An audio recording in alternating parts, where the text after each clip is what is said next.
defense today. Hey, this is just the beginning, though. Hey, let's be real now. We got a lot of stuff to clean up. Got a lot of stuff to clean up, right? So we got to get that cleaned up. Hey, that's the first one of many.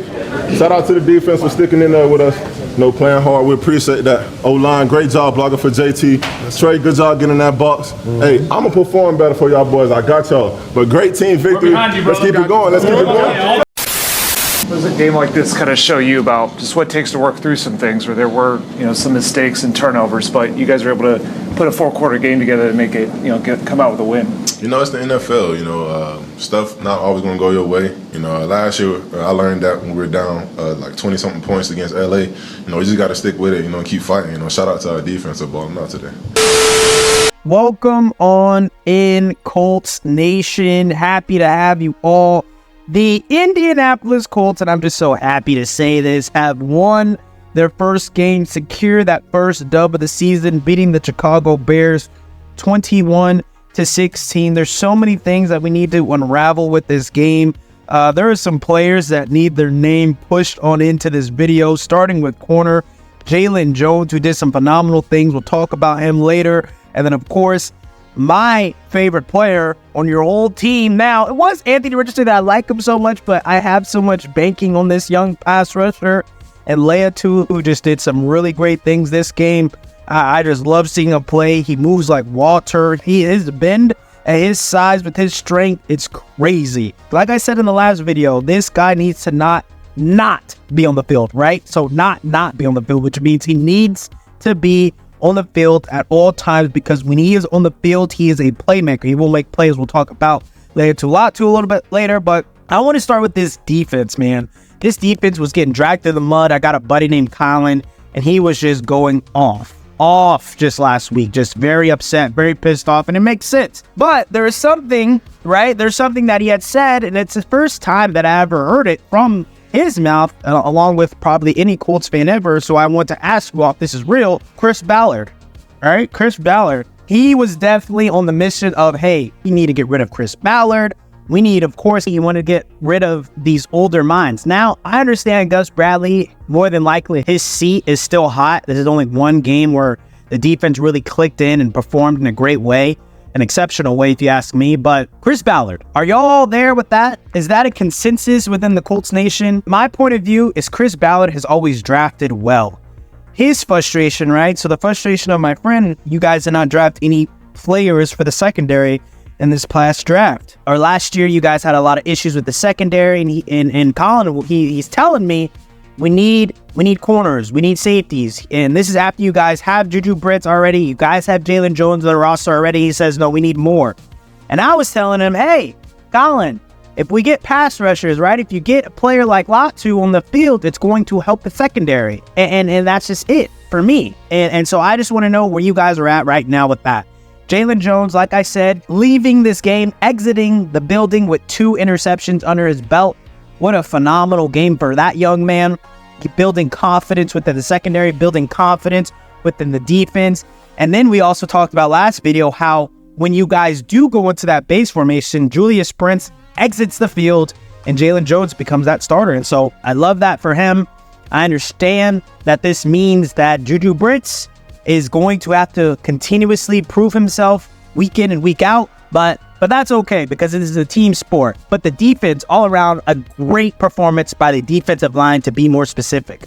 The Bears averaged only 2.3 yards per carry, and that was just all the pressure that was generated towards Caleb Williams and that Chicago Bears offense. Just a great display. And then Jonathan Taylor, holy moly. And we're just happy that he's back. We're happy that he's doing his thing within the backfield. He had a good game last year, but didn't really translate. But Mr. Jonathan Taylor leaves this game with 23 carries for 110 yards and 2 touchdowns. And that 29-yard rush he had was just a big statement. And then Jonathan Taylor picking up that crucial first down in the final 2 minutes of the game that capped it, that sealed it. That was like, okay, we're leaving with the dub. This team played a full 4 quarters as well. That's another thing that you guys are kind of knocked on. Only playing in the first half, only playing in these tough games, these close games, and not pulling out with you as the victor. This is going to bode well for Anthony Richardson. His confidence is going to bode well for Jonathan Taylor to keep those legs turning, keep those legs moving, for him to keep having these impactful plays. And then I also want to thank you all. I guess Shane Steichen also heard the last video, and I was like, hey, I like Jonathan Taylor. No flack towards Jonathan Taylor. Trey Sermon, can we get some reps? Can we do something? And Trey Sermon was able to give us a beautiful 15-yard rush, and then he was also able to get into the end zone. So I just want to say, right, left, dead, center, this team performed, guys. And I don't know who out there could be frustrated or could be pissed off about anything that's happening in Colts Nation. Enjoy your win. The Houston Texans lost. Let's talk about that. They lost, they got embarrassed, they got beaten, they got bruised. And if anything and always, you understand that this team is a team that you guys already know that you can compete against. But you saw them bleed. And I don't know if you all saw the ending of that game. The body language of the Houston Texans was different. It was different. And the body language for the Indianapolis Colts after y'all's win, it was different. It was so different.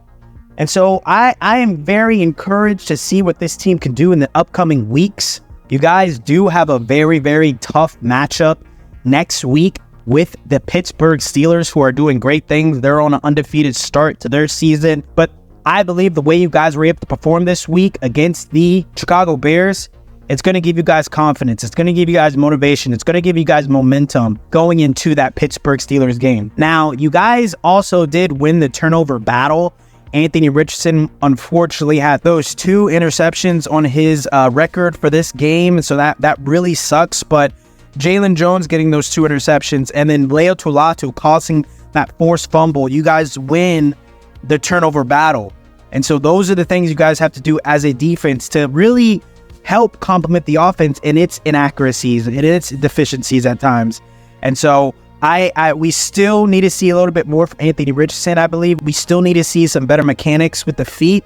The lower body is still not structured correctly for him to really be tossing the ball the way he needs to be tossing it. But at the end of the day, this is a great, great, great win for you guys. There are some unfortunate, annoying injuries to both Kwity Paye, who looks like he had a quad injury, and Kenny Moore, who looks like he had a hip injury. No determining factors on those injuries whatsoever. We need you guys to stay healthy. You cannot have this big jump, this big win, this big motivation booster, and then have the injuries start to pile. This is what's cursed you guys in the years prior. So we need everyone healthy. We need everyone active. What did you see? What did you see? And where's your mind at with the team? Where's your mind at with Shane Steichen? I haven't heard a lot of Shane Steichen slander, but if it is in the comment section, let me know. Chris Ballard, where you guys at with him? I personally believe he's a great GM. He's one of the top GMs in the NFL. I think he has a lot more left in the tank to really help improve the personnel of this team, this organization. I think he does great things in that regard. So are you guys off on him? And then Gus Bradley, how hot is his seat? He did a lot of great things today. It seems as if he's making adjustments to help the defense. So where are you guys at with that? I need to know, and I just want to know because I have to get all the information from you all, because I know you all know your team better than I do. And so at the end of the day, I'm very, very, very excited for you guys, very happy for you guys, and I want to know and I want to hear from all of you guys. Like, comment, and subscribe.